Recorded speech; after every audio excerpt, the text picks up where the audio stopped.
Lost. सो कहानी की शुरुआत होती है पैसिफिक ओशन से, जहाँ पे हम एक शिपिंग कंटेनर को पानी में तैरते हुए देखते हैं। सीन शिफ्ट होकर पहुंचता है हमारी कहानी के असल किरदार पर, जो है जॉन, जिसकी उम्र लगभग 60 साल की है। वो इस बोट पर फिशिंग करने के लिए आया था, लेकिन उसकी आंख लग जाती है और तभी उसे कुछ पानी की आवाजें सुनाई देती है। तो वो अपने चारों ओर चेक करता है और उसे पता चलता है कि उसकी बोट में पानी भरता जा रहा है। तो जॉन फौरन डेक पर जाता है चेक करने के लिए ऐसा क्यों हो रहा है। तो उसे समझ आता है कि उसकी बोट एक कंटेनर से टकरा गई है और यही कंटेनर है जिसे हमने कहानी की शुरुआत में देखा था। अब उसे फौरन उसे खुद की बोट को अलग करना होगा, वरना पानी भरता ही चला जाएगा, जिससे वो और उसकी बोट दोनों डूब जाएंगे। यहाँ जॉन पहले तो एक स्टिक से उसे खुद को दूर करने का ट्राई करता है, लेकिन ऐसा हो नहीं पाता। तो नीचे से सी एंकर लाता है, फिर कंटेनर पर जाकर उसे बांध देता है, जिससे कि वो उससे दूर चला जाता है और बोट फ्री हो जाती है। लेकिन जाते समय उसे याद आता है कि उसने एंकर तो वहीं छोड़ दिया। तो वो दोबारा उसके पास जाता है और होशियारी से उसे वापस ले आता है, लेकिन एक छोटी सी टक्कर की वजह से उसकी बोट का एक हिस्सा टूट चुका था, जिसमें से पानी अंदर घुसता जा रहा था और अब उसे जितनी जल्दी हो सके इसे ठीक करना होगा। तो पहले तो जाकर वो वाटर पंप को ऑन करने की कोशिश करता है, जिससे कि वो पानी को बाहर निकाल सके, लेकिन पानी की वजह से बोट की सारी इलेक्ट्रॉनिक चीजें खराब हो चुकी है, इसलिए वो भी नहीं चलती। तो यहाँ जॉन सबसे पहले शांति से अपना दिमाग चलाता है और अपनी बोट को अच्छे से देखता है और अंदाजा लगाता है कि असल में खराबी कहाँ हुई है। और सबसे पहले एक टूल बॉक्स निकालता है, जिसकी मदद से वो ज्वालू हैंड पंप बनाता है, जिससे बोट का पानी बाहर निकाला जा सके। अब उसे ये सब करते हुए काफी देर हो चुकी थी और उसे भूख भी लग जाती है। तो पहले तो कुछ खा लेता है और फिर दोबारा से उसी हैंड पंप से पानी बाहर निकालना शुरू कर देता है। लेकिन इसी तरह से अब रात हो जाती है और अब जब बोट के अंदर सोने लायक कोई जगह ही नहीं बची थी, इसलिए वो एक झूला बनाता है और उस पर ही वो रात गुजार देता है। अगली सुबह उसे सबसे पहले तो उस होल को बंद करना है जो कंटेनर की वजह से हुआ है, क्योंकि वहां से पानी लगातार अंदर आता जा रहा है। इसलिए वो एक चटाई को वहां पे ग्लू से चिपका देता है, ताकि कुछ तो पानी अंदर आने से रुका है। लेकिन अभी भी वो होल बंद नहीं हुआ था, क्योंकि पानी भरता ही जा रहा था।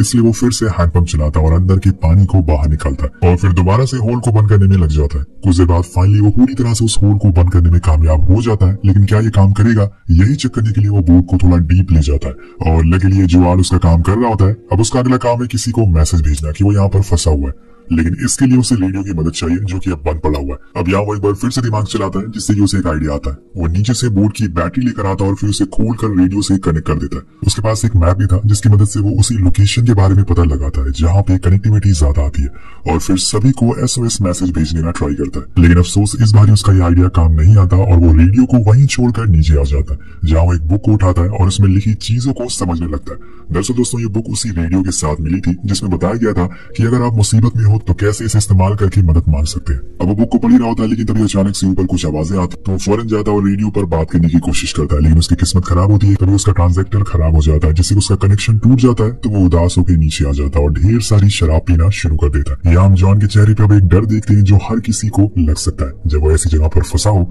उसे पता नहीं है कि वो बचेगा भी या फिर नहीं। इसके बाद वो जाकर खुद के लिए खाना बनाता है, तभी उसे कुछ बारिश की बूंदें उसके हाथ पे गिरती है।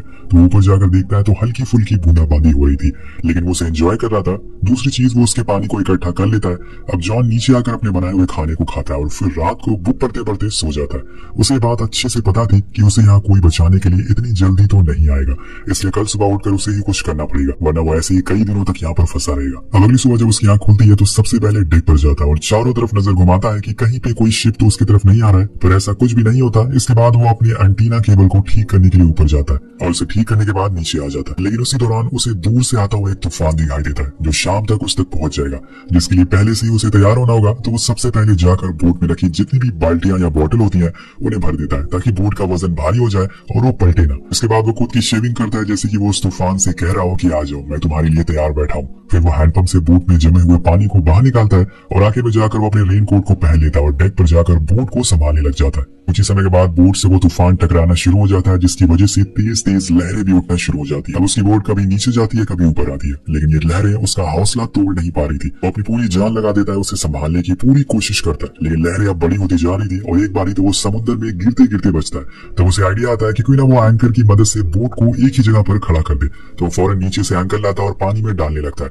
लेकिन तभी गाइस सामने से एक विशाल लहर आकर उसकी बोट से टकराती है, जिससे कि वो और उसकी बोट दोनों पानी में डूब जाते हैं। पर जॉन एक होशियार किस्म का आदमी है, वो अपनी बोट की हैंडल को नहीं छोड़ता और उसकी मदद से उसे फिर से सीधा कर देता है और फिर से नीचे जाता है, बचे हुए कामों को पूरा करने लगता है। सबसे पहले तो वो फिर से पानी को बाहर निकालना शुरू करता है, क्योंकि बोट में पानी कमर तक भर चुका था, जिस वजह से वो भारी हो गई थी। लेकिन इसी चक्कर में उसे सर में चोट भी लग जाती है और अब वो पूरी तरह से फ्रस्ट्रेट भी होता जा रहा था और कुछ देर के लिए वो बेहोश भी हो जाता है। पर जब उसकी आंख खुलती है तो हम देखते हैं कि जॉन के सर पर एक बड़ा सा कट आ चुका है, जिससे कि खून भी निकल रहा है। लेकिन जब वो विंडो से बाहर देखता है तो अभी भी वो तूफान कम नहीं हुआ था। उसे कुछ न कुछ तो करना ही होगा, तो वो डेक पर दोबारा जाता है ऐसे ही जख्मी हालत में और बोट पर लगे विंड साइडर को काट देता है, जिससे कि बोट आगे नहीं जाएगी और इससे उसे ये फायदा होगा कि वो ज्यादा दूर समुद्र में बहकर नहीं जाएगा। लेकिन इतना सब कुछ करने के बाद भी उसकी बोट का ऊपर का हिस्सा टूट चुका था और अंदर पानी लगातार भरता जा रहा था, यानी कि उसे अब ये बोट छोड़नी पड़ेगी, वरना वो हाइपोथर्मिया से ही मारा जाएगा अगर वो ज्यादा देर तक ऐसे भीगता रहा। तो इसलिए वो फौरन नीचे जाकर लाइफ बोट को लेकर आता है, लेकिन वो उस लाइफ बोट को अपनी बोट से बांध कर रखता है ताकि वो ज्यादा दूर बहकर ना जाए और ऐसे में उसे ढूंढ पाना आसान भी होगा। अब उस लाइफ बोट में ही बैठ जाता है। नेक्स्ट सीन में जब उसकी आंख खुलती है तो उसकी बोट थोड़ी ही दूर पर थी, लेकिन अब पानी भरने की वजह से वो डूबती जा रही थी। खुद की बोट को ऐसी हालत में देखकर जॉन को बहुत ज्यादा बुरा लगता है, लेकिन ये उसकी मजबूरी है। लेकिन वो एक आखिरी बार उसके अंदर जाना चाहता है, इसलिए वो खुद की तरफ उसे खींचता है और फिर उसके अंदर जाता है। वो बोट अब पहले जैसी नहीं रही है, उसमें कंधे तक पानी भर चुका है। तो वो अपनी जरूरतों का सामान लेता है, जैसे कि फूड कैन, पानी की बोतल, टूल बॉक्स और आखिर में उसकी मॉम की दी हुई हैट। लेकिन जाते जाते उसे खुद के जख्म का ख्याल आता है, तो वो थोड़ा और अंदर जाता है और वहां पर उसे फर्स्ट एड बॉक्स मिलता है और फिर सारे सामानों को लेकर वो वापस अपनी बोट पर आ जाता है और आखिर में उसी रस्सी को काट देता है। और फिर क्या था दोस्तों, देखते ही देखते वो पूरी बोट डूबने लगती है और एक पल ऐसा आ जाता है जब वो उसकी आंखों के सामने से ओझल हो जाती है। यहाँ जॉन ये देखकर थोड़ा इमोशनल भी हो जाता है, क्योंकि उसकी बोट के साथ उसकी बहुत सी यादें जुड़ी थी। लेकिन अब उसके पास एक छोटा सा घर है जिसके साथ उसे यहाँ आने वाले दिन को गुजारना होगा, पर आखिर कितने दिन वो यहाँ ऐसे रहेगा। अब वो पानी से ज्यादा करीब है, क्या पता कोई शार्क आ जाए। अब अपने साथ लाए एक इंस्ट्रूमेंट को खोलता है जिससे कि उसे लोकेशन को चेक कर सके। उसे दूर दूर देख सकता है, जिसे वो मैप में निशान लगाता है और तब उसे पता चलता है कि वो पैसिफिक ओशन के कितने अंदर आ चुका है। लेकिन मैप में उसे थोड़ी ही दूर पर एक शिपिंग लाइन शो होती है जहाँ से हर दिन बहुत सारे शिप गुजरते हैं। वो उस लाइन पर मार्क लगाता है और उसके जितने करीब हो सके जाने की कोशिश करता है। लेकिन उस रात एक बार फिर से तूफान दस्तक देता है और इस बारी तो उसके पास एक छोटी सी राफ्ट है। पहले तो उसके पास इतनी बड़ी बोट थी तो वो कुछ नहीं कर पाया, लेकिन अब वो क्या करेगा। और फिर वही होता है, एक तेज लहर आती है और उसकी राफ्ट पलट जाती है, जिससे वो कंधे तक पानी में होता है। तो तभी वो राफ्ट के जिप ओपन करता है जिससे कि वो बाहर आ पाता है, लेकिन वो ऐसे ही उसे छोड़कर नहीं जा सकता है, इसलिए वो दोबारा उसके पास जाता है और उसके ऊपर खुद को कान और आंखें बंद करके बैठ जाता है। वो अपने सर को पकड़कर लेटा हुआ था। वो पूरी तरह से मायूस और परेशान हो चुका था। वो कहते हैं ना दोस्तों कि नेचर से कोई जीत नहीं सकता है, ना ही उनसे लड़ सकता है। अब जॉन इसी तरह से पूरी रात बैठे बैठे गुजार देता है। पर जब अगली सुबह होती है तो वो सबसे पहले अपनी राफ्ट में पंप की मदद से हवा भरता है, पर वो भी खराब हो चुका था। तो वो अपने मुंह से ही हल्की फुल्की हवा भरना चालू कर देता है, जिससे कि वो उस पानी में तैर सके। यहाँ उसका पानी भी गंदा हो चुका था पीने वाला। अब पानी की भी कमी हो चुकी है, तो वो कुछ खाने का ढूंढता है जो उसे मिल भी जाता है, लेकिन वो पानी में रहने की वजह से पूरा नमकीन हो चुका था। इसलिए जॉन अब और ज्यादा परेशान हो जाता है और गुस्से में चिल्लाने लगता है। उसकी फ्रस्ट्रेशन हम उसके चेहरे से नजर आने लगती है, लेकिन ऐसे चिल्लाने से तो काम नहीं बनेगा।